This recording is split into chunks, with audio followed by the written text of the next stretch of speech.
If you have good sense of infrastructure, you can make any normal place to a remarkable place. Today I'm going to show you a different thing from my village.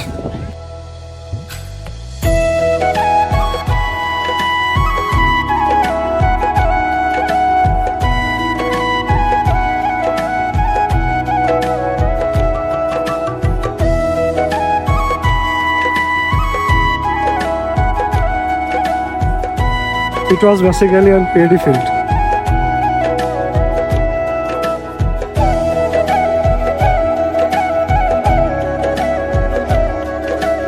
So someone planned to convert it from paddy field to a vacation place. So finally he changed it from a paddy field to a